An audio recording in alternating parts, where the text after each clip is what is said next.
Umar radiallahu anhu says, when Abu Bakr became Khalifa, this is extremely beautiful by the way. I want you to actually put yourself in Medina right now. You live there, Abu Bakr is the Khalifa. He leads the Salah, he leads the prayer. He said every day after Fajr, Abu Bakr radiallahu anhu would go in an opposite direction of his house and he would go deep into the desert. I was very curious, right? What does he do out there? So Umar radiallahu anhu said, I'd watch him every single day. He'd go to Salat al-Fajr and then Abu Bakr does not return home. He just walks far away into the desert. So he said, every day I'd wonder, ila ayna yakhruj? Where does he go? Where does he go? Where does he go? He said, one day I said to myself, la atba'an. That's it. I'm gonna go follow him and find out what he's doing. I just can't get over this curiosity of mine.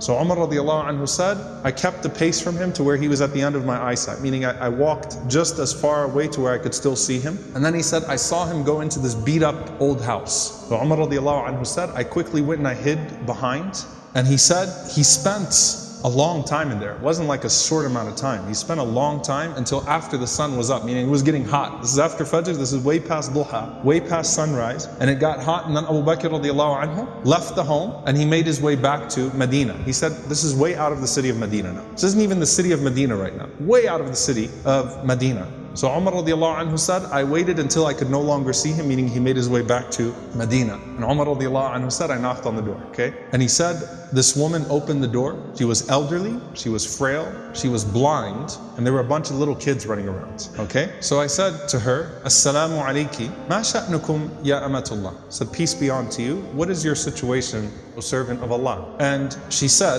that I am a blind woman, and I have no one to take care of me, and I also have these orphans with me. You know, and the implication, Allahu Alam, her kids died, left behind, these are her grandchildren, or these were orphans. Somehow, it's her, and it's some orphan children. And she says, I have no one to take care of me, and these orphans. Umar radiallahu anhu said, who is that visitor that comes to you every single day? The answer, she says, I don't know who he is. La yuthkar li ismuhu abada. He never once shared his name with me. He never bothered to tell me his name. Umar radiallahu anhu said, well, what does he do? قالت جزاه الله خير. She said, may Allah reward him. Every morning he comes. Listen, by the way, she details it. She says, he cleans my home. He washes our clothes. He grinds our wheat. He bakes our bread. He cooks our breakfast. And then he leaves. Subhanallah. Think about that. If this was the only narration we had about Abu Bakr, it's incredible.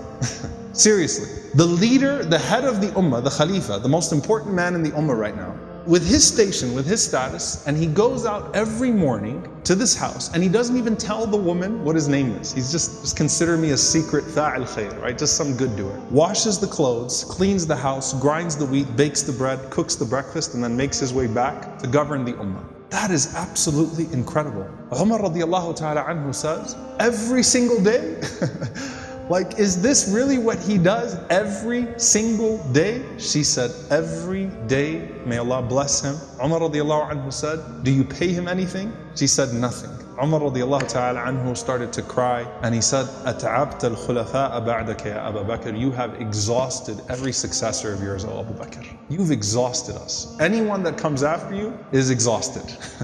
Because this is a standard that is impossible for us to meet. A gem here, by the way, very important. Can you imagine how many deeds of Abu Bakr that history has never recorded?